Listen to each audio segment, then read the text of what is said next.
Hoje nós vamos trabalhar com o capítulo, deixa eu apresentar aqui, mostrar aqui para vocês, um capítulo que trata de etapas em informatização, que é o capítulo 8 do nosso livro. E é um capítulo que muitas vezes não aparece em textos, pelo menos em livros de sistemas de informação, da forma como eu coloquei aqui, percebo.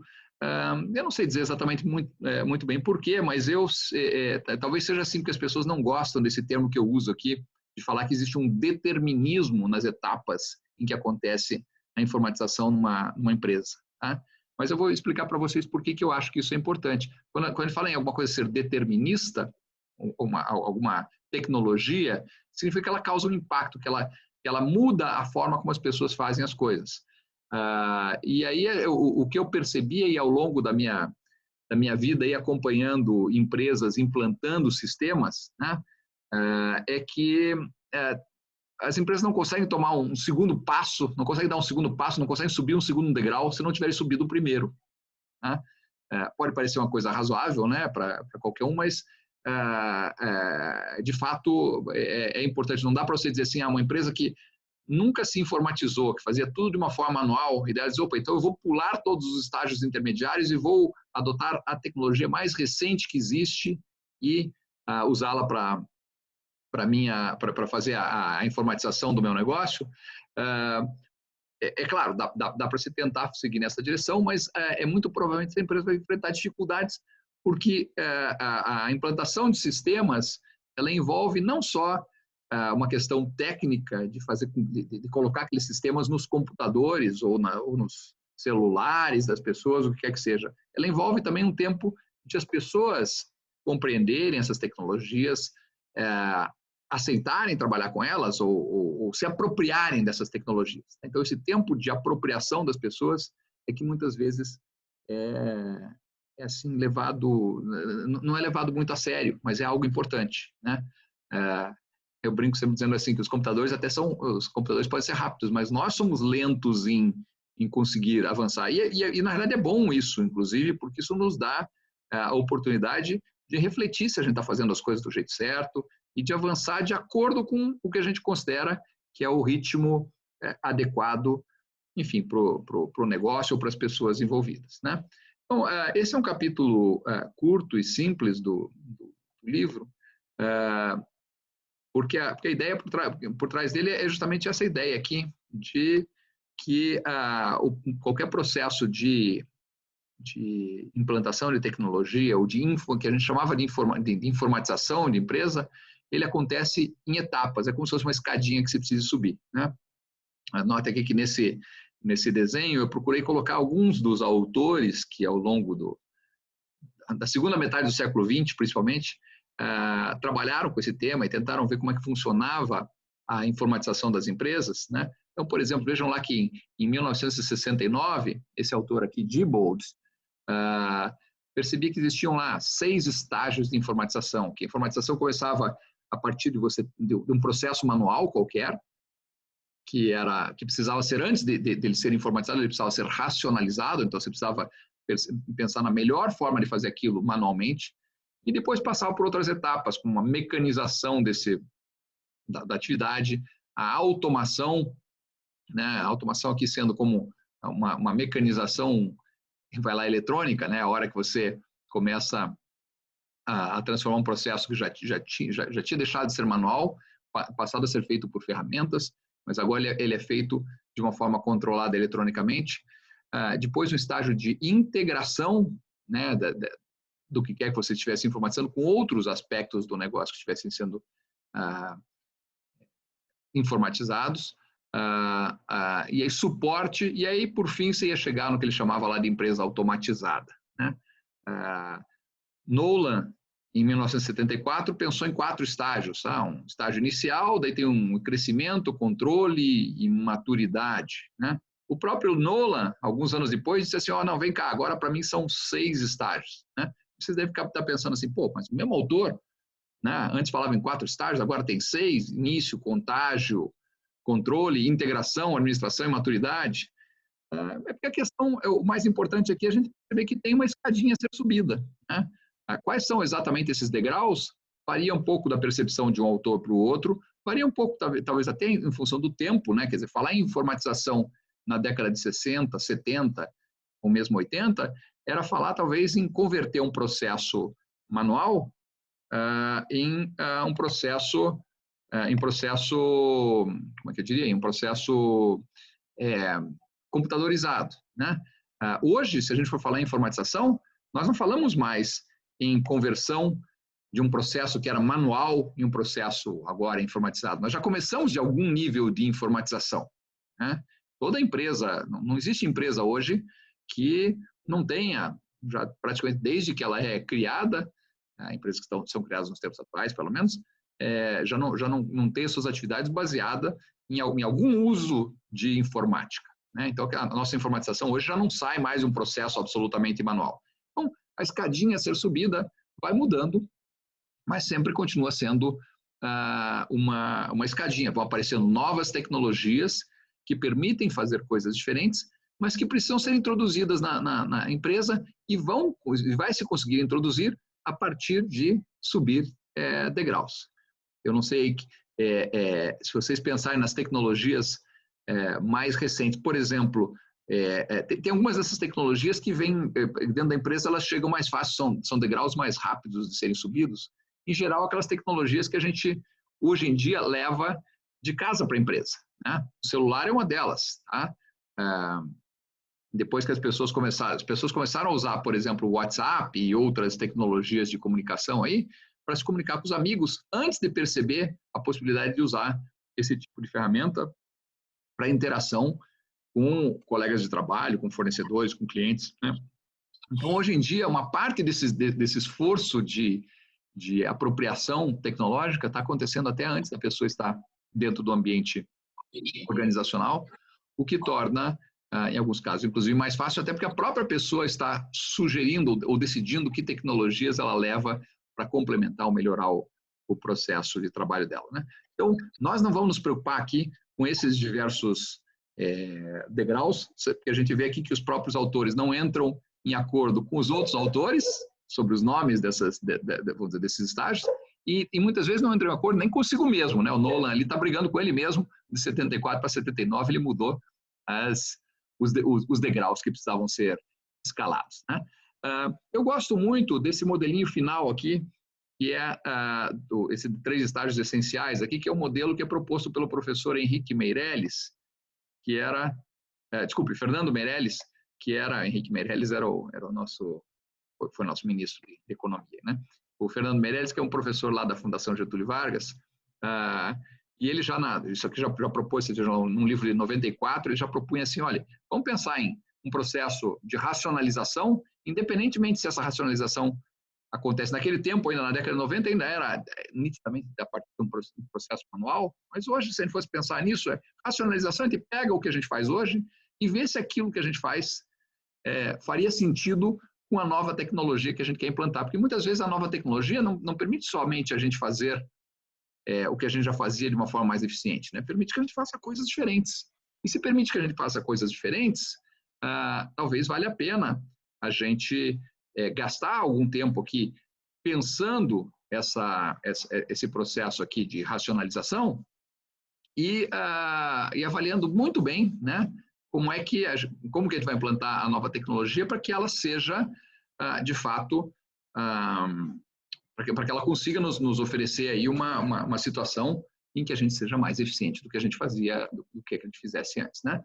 Ele falava em um processo manual, envolve que precisa ser feita uma racionalização, uma estruturação, um outro estágio aqui de automação, né? E, por fim, um estágio final de integração, né?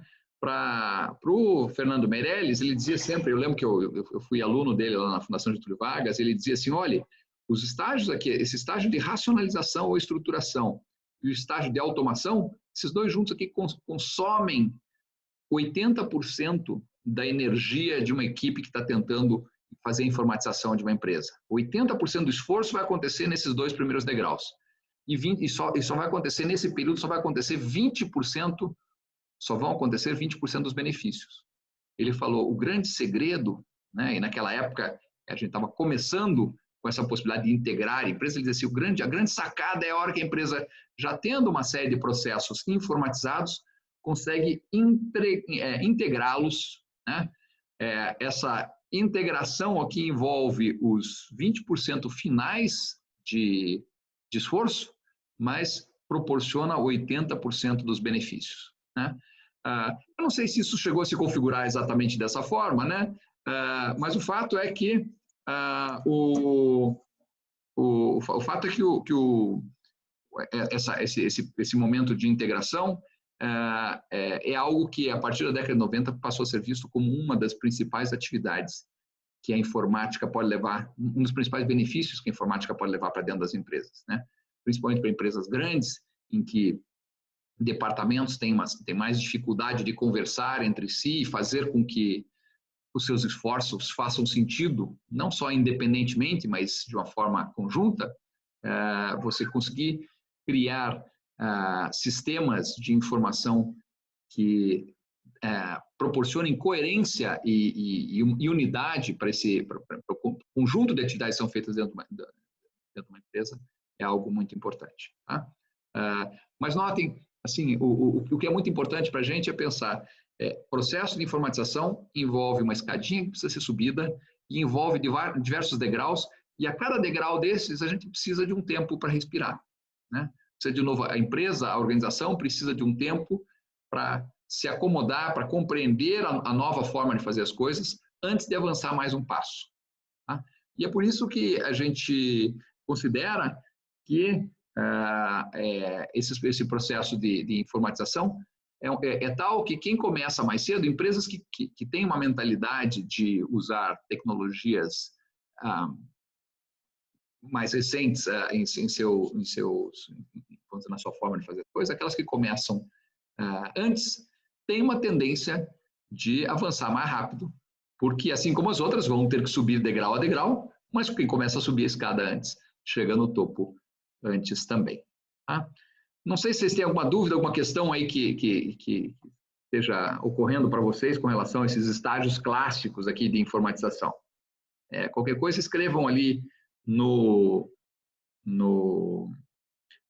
chat, né? Ou vocês podem colocar aqui também ou pelo chat ou abrindo o microfone aí de vocês. Alguma questão?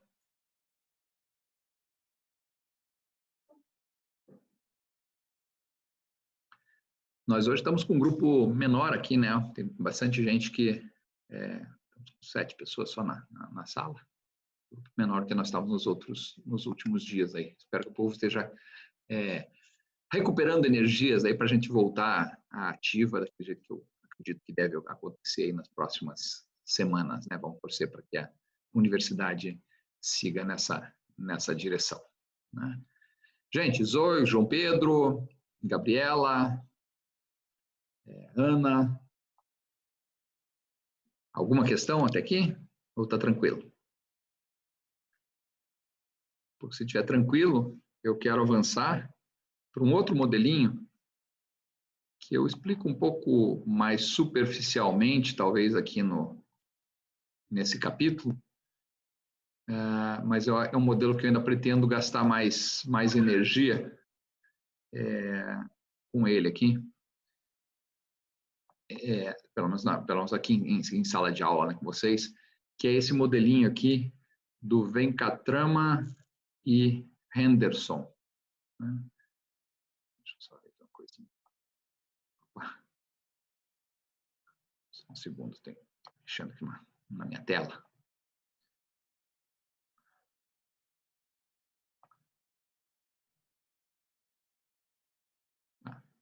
Nesse modelinho aqui, né? Desculpa, o modelo do Venkatrama.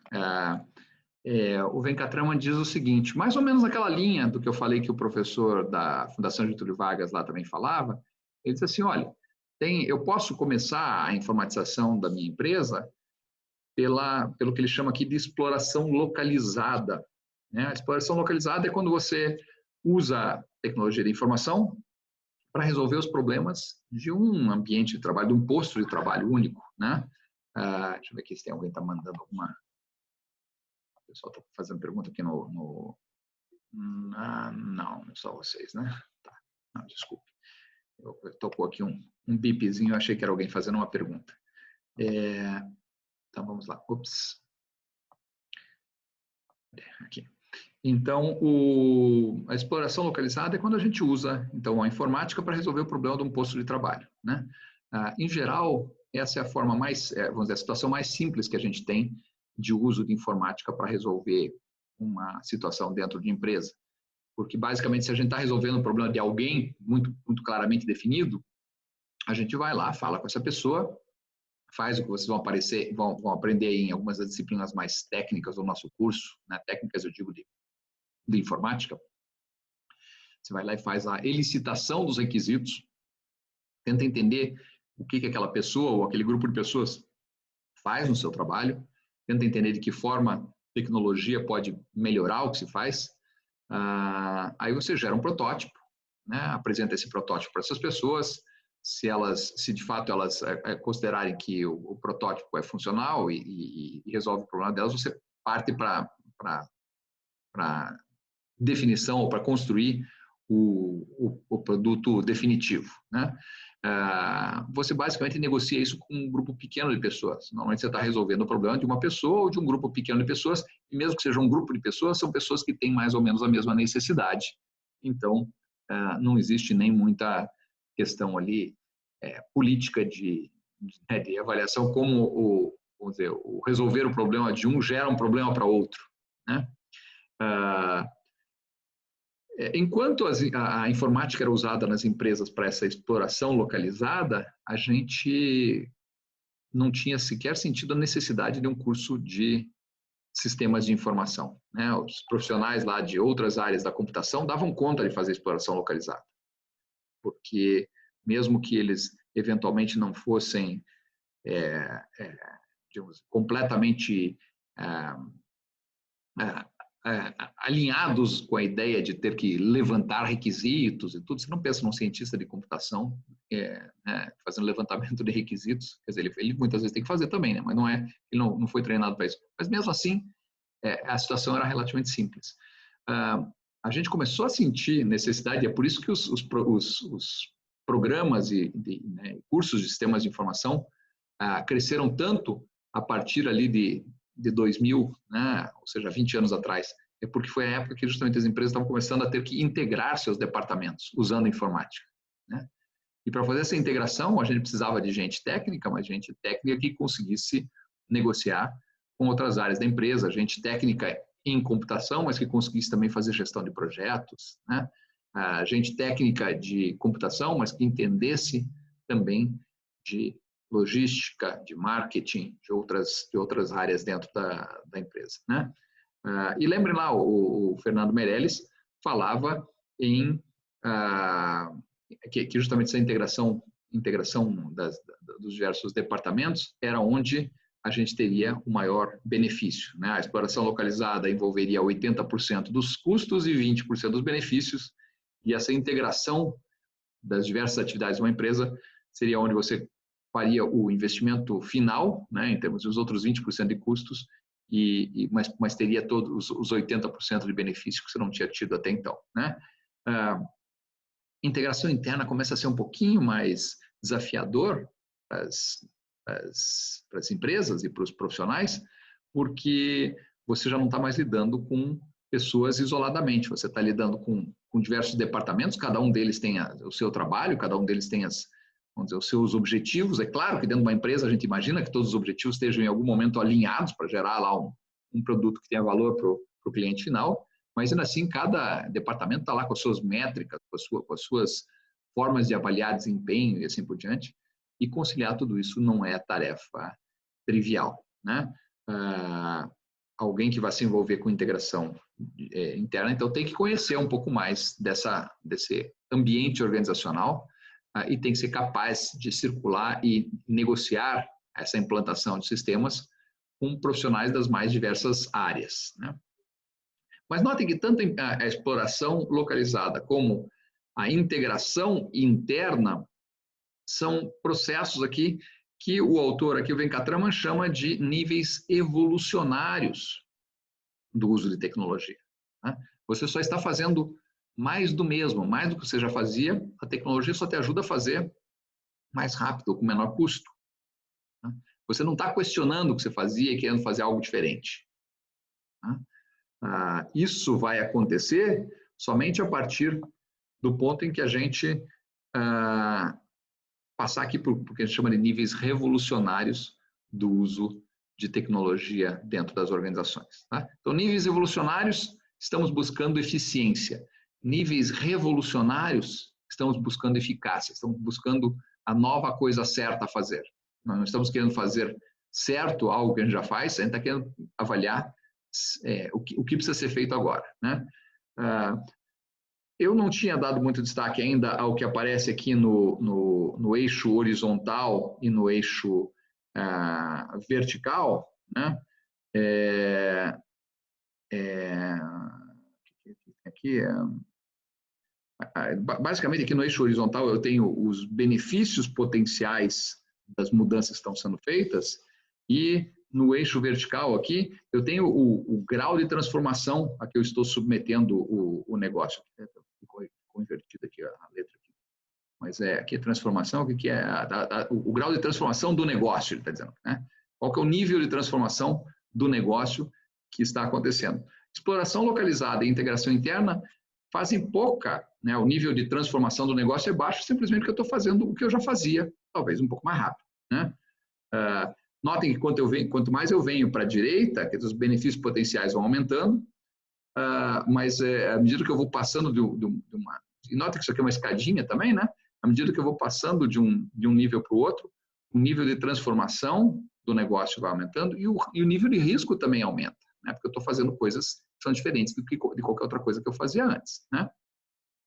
Então, passamos aqui do nível de, vamos dizer, agora temos uma empresa informatizada em que os diversos postos de trabalho têm processos informatizados e esses processos estão todos conversando entre si, quer dizer, a empresa como um todo funciona de uma forma integrada. Aí surgem os primeiros níveis, aqui os níveis revolucionários de implantação de TI, que são aqueles em que a gente começa a olhar para a transformação do negócio e percebe que a gente, de fato, tem que mudar o que a gente faz. Né? Novas tecnologias permitem, por exemplo, que a gente redesenhe os processos de negócio. Se vocês pensarem lá, nós estávamos discutindo lá o caso da Dell nas últimas semanas, né?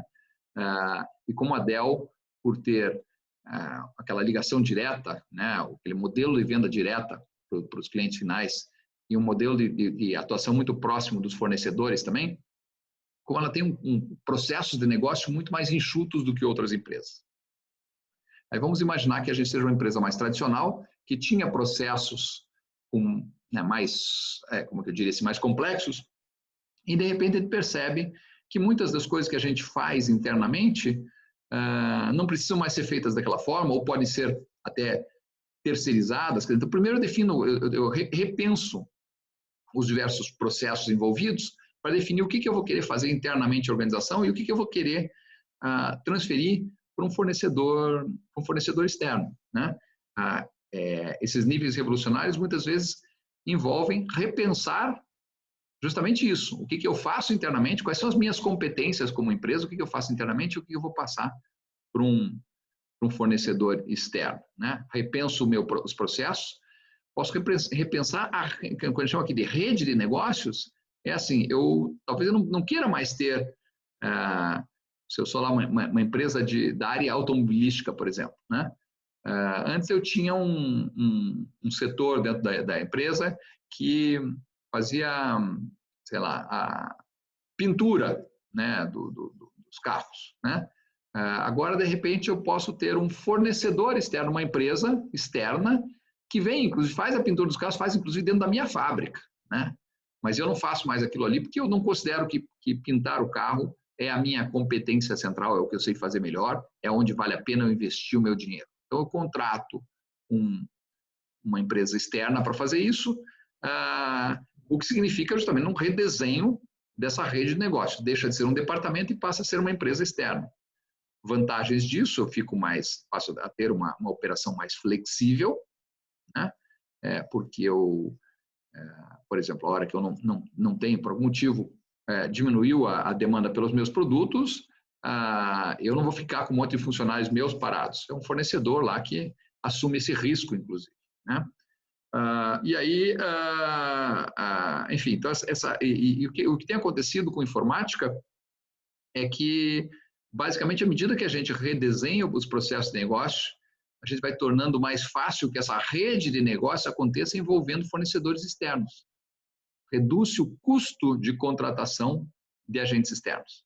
Voltando lá para o caso da Dell, a Dell só podia ser uma empresa enxuta do jeito que ela era, porque ela podia coordenar muito facilmente as suas atividades com atividades de outras empresas, porque ela tinha redesenhado a sua rede de negócios, né? E, por fim, em alguns casos, pode ser que a tecnologia leve a empresa, inclusive, a pensar, a redefinir o escopo de negócio dela, né? Ela antes fazia determinados tipos de produtos e, de repente, agora tem tecnologias que permitem que ela faça outras coisas, né? Muitas vezes a redefinição do escopo de negócio acontece também por outros motivos, que não necessariamente só os tecnológicos, né? Esses últimos dias você deve ter visto aí aquela notícia de que o restaurante Madaloso, aqui em Curitiba, está repensando, né, o seu negócio, pelo menos durante esse momento de crise sanitária, né? E resolveu construir um cinema ao ar livre, né, lá naquele estacionamento enorme que eles têm atrás do restaurante, né?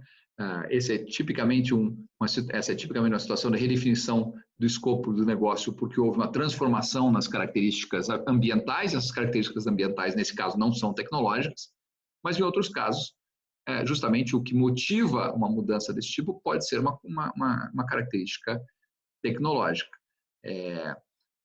Se pensarmos aqui, por exemplo, numa empresa que vendia, né, produtos em lojas físicas e opta agora por vender eletronicamente, ela começa mudando, ela muda os processos, são coisas distintas. Ela talvez mude a rede de negócios, porque antigamente ela lidava com lojas, né, e lojas físicas, e agora ela vai, talvez ela não precise mais ter loja física nenhuma, basta ela ter um armazém, né, um depósito, a partir do qual ela faz todas as expedições de produtos, né?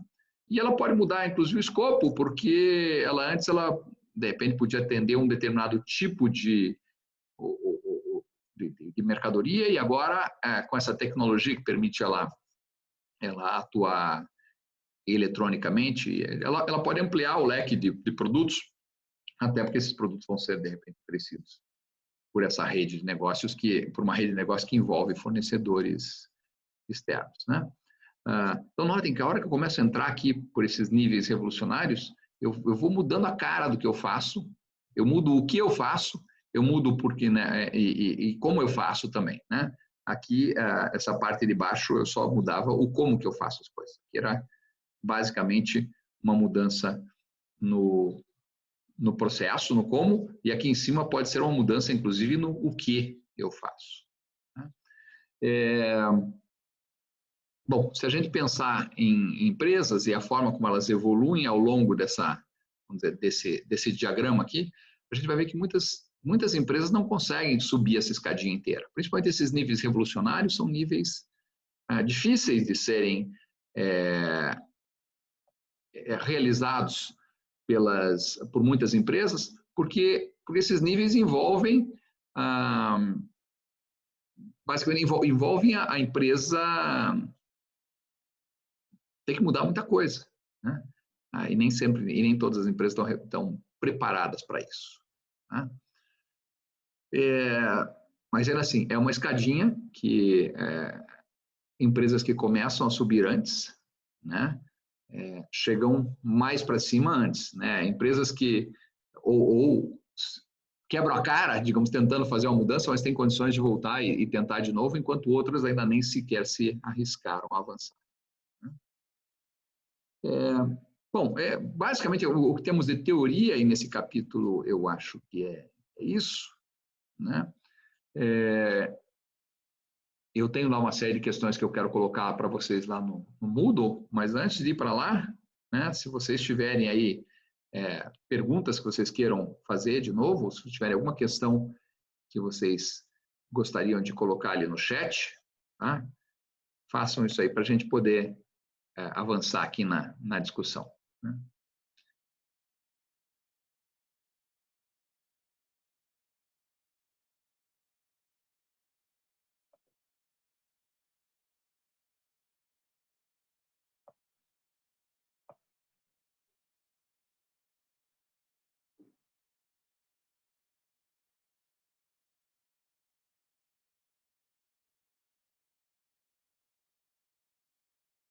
Não, gente?